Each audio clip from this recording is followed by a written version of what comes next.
wanted to share with you my MS story. In 2006, I started having numbness going to my hands, and I was referred to from my mom's neurologist. She was diagnosed with MS also when she was 15 years old, or when I was 15 years old, sorry. And it it scared me. It was always in the back of my mind. So I went to this neurologist, and he said basically that it wasn't hereditary, and that I was overreacting, and it was carpal tunnel. And at that time, he had done an MRI, so he misdiagnosed me. There was lesions all over my brain, and the following year, I started having pain and weird like flashes of lights over my eyes and shadows, to the point where I almost lost my vision. And I went to the eye doctor, and he was my mom and I's both eye doctor, and he told me that it was optic neuritis, and that he was sorry, that usually that only goes along with MS or a brain tumor. So I then went to a specialist, went back to that same neurologist, and went through a spinal tap, which was absolute hell. I was put on bed rest for at least a month afterwards. 2 weeks, nonstop vertigo. I wanted to just throw up. That was a really tough time, and I was just angry because all I could think of is that I could have been diagnosed a lot sooner if he just would have listened to me. And the way that he diagnosed me after the spinal tap, then he just said, well, basically, you were right. Are you happy you have MS? And I was really hurt. And I went and found a new neurologist shortly after that. Thank God. That is amazing. He's changed the way that I'm able to think about MS, and helped me, be more positive about things. I started out on Rebif, which is self-injecting, and my Rebif nurse at the time told me the worst thing for MS that you could do is to smoke, because the carcinogens and cigarette smoke actually go around your brain and deplete the myelin. Well, I was fighting for my life and my brain at that time, so I decided that I needed to quit smoking. So I actually quit smoking, and I do suggest that to anybody that has MS, because the effects, you're speeding up the process basically.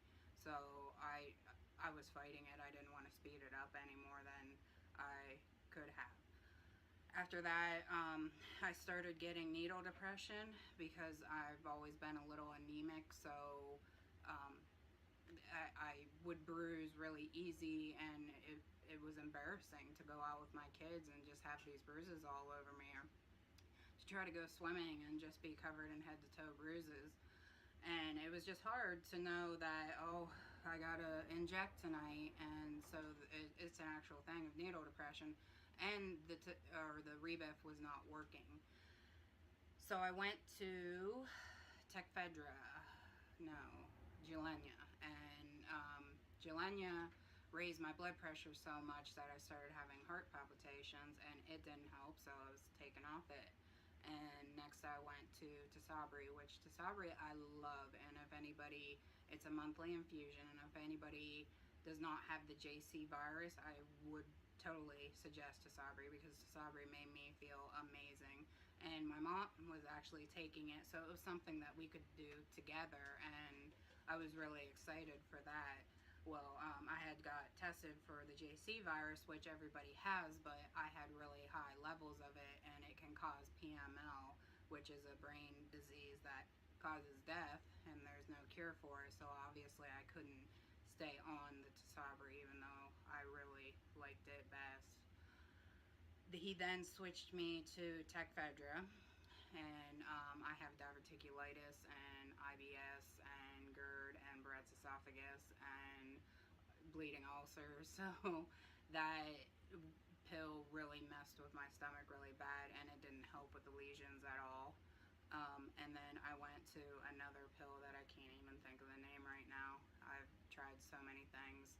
And you start to feel like a guinea pig, but you have to go through that. You have to figure out what is best for you because everybody's different. Everybody's MS is different. You have to figure out what is the best treatment for you. So my neurologist at the time, which I completely trust, suggested chemo. One of the nurses that actually worked there, I go to the Oak Clinic, and it is a nonprofit organization that only works with multiple sclerosis patients. And one of the nurses there has MS herself, and she couldn't walk, and she started taking chemo and was able to get out of bed and start walking. And I mean, it wasn't like, oh, the next day she was able to stand up, but she was able to get herself into a wheelchair and able to just use a walker at some points. And now she's doing pretty good and uses everything less and less. It scared me. There was a lot of people that were like, oh, Mandy, you're so holistic. I had to outweigh the good with the bad.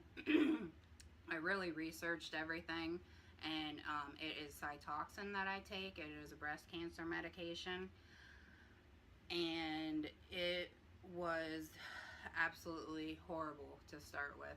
Just even the atmosphere of being in there with cancer patients was really depressing. And the weird thing was is they felt bad for me because they had hope and there's no cure for multiple sclerosis. Because, well, the reason treatments weren't working on me is 2 years ago, 2.5 years ago, I got diagnosed with PPMS, which is primary progressive. So I do have the worst form of MS, so I'm not saying that chemo is the right thing for everybody. So, but thank God chemo, I've been on chemo for 2 years now, and it has worked wonders for me. I found out from my last MRI I had no new lesions, but my old lesions were active for about the past 6 months, and I went into a major depression. So I understand why a little bit better now that I was having such a hard time. And it's always going to be hard, but I'm thinking, what is the benefits? You know, you have to weigh it out. My oncologist is amazing. He always tells me, you know, go team, and that's exactly what I feel like, because I will go and get information from my neurologist, and then I'll talk to my oncologist about anything, any problems that I have. And it at first it was really hard because I was taking it every month. The steroids made me gain a lot of weight because you have to take steroids while you're on it because the chemo lowers your immune system so much, and having MS already, as you know, you have no immune system. So I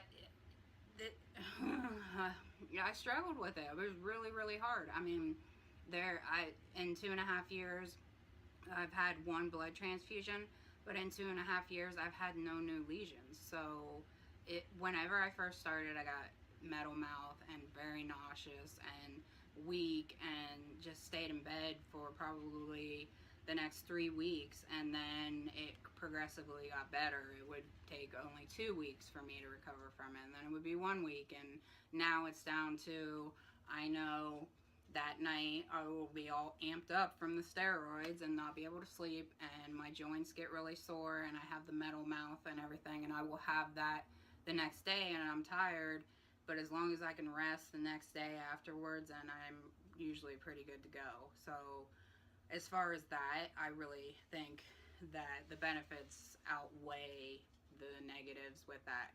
There's many people that are like, you're putting mustard gas into your body on purpose. What are you thinking?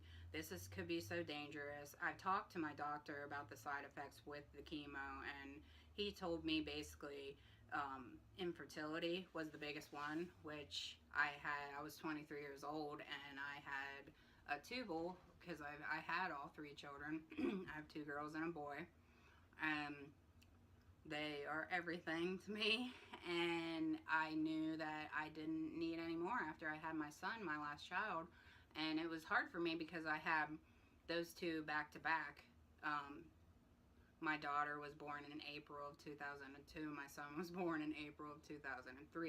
And I went into a major relapse after that.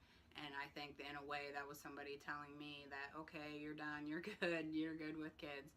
So I'm very grateful for my children, but I knew at a young, age that I was done. Thank goodness, because I could not imagine trying to raise a child at this time in my life. And the other side effects is bone marrow loss, which I get my blood drawn all the time. I've got a lovely port scar that, people tend to look at and say, what kind of cancer do you have? And the last side effects is cancer side effect. Chemo can cause cancer. It's really strange that the thing that cures cancer can also cause cancer. But you can catch it ahead of time. So, like I said, for me, the percentages of that actually happening to me not having any more lesion, that kind of outweighs it for me. I went through periods where I woke up, it was after Thanksgiving, right before Christmas, and I woke up and I was completely blind and I could not see anything. And that is the thing that scares me the most is, there's always that chance. I think anybody with MS it's wheelchair or ending up blind. I mean, those are the things that freak you out the most. The wheelchair, I think I could handle. It would be really, really tough, which I do have. My right foot is constantly numb, but I can feel the pressure and the vibrations from when I walk, so I'm still able to walk. I will start dragging that right foot if I walk for too long, and if I would actually step on something, it would cut it open. I wouldn't be able to feel that, if that makes any sense. It's just like the nerve endings in my skin and my foot are just completely gone. But thank God I'm still able to walk, and my eyesight is, it does get better. Um, with steroids, I had a round of steroids and was able to see again. But my biggest fear was my children, not being able to see them graduate, not being able to see them get married, not seeing all that stuff, not seeing their beautiful faces. I mean, they are what get me through every day and what I fight for, and that was a hard pill for me to swallow. So me doing chemo is for them. My fight is for them. Not only them, but myself and my family, of course, but I will put myself through hell and back just to be a good mom for my children, because they're everything to me. Um, I had an MRI done when I went to my new neurologist that I got a few years back, and he told me that my lesions actually started when I was 15 years old, which is really weird because my mom got diagnosed when I was 15. But that has helped us with our relationship and to bring us closer. Um,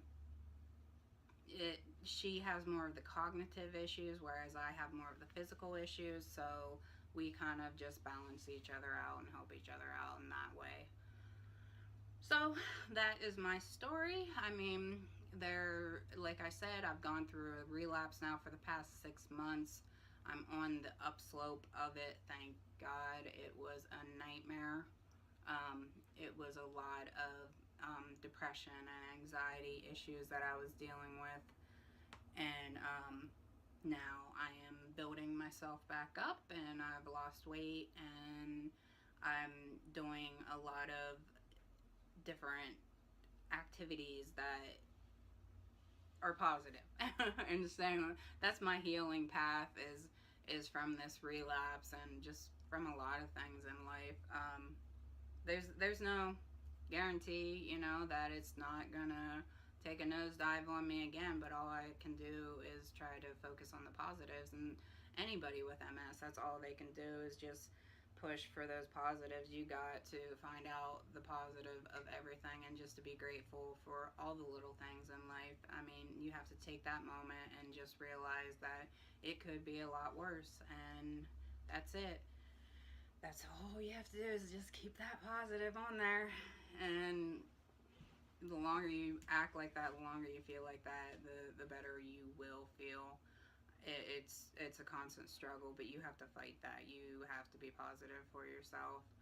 So, if anybody has any questions or comments or wants me to answer, anything in any of these videos, just leave them in the comments below and I will get back to you. And I appreciate you so much for watching this video, and I love you all, and I hope you are having an amazing and symptom-free day.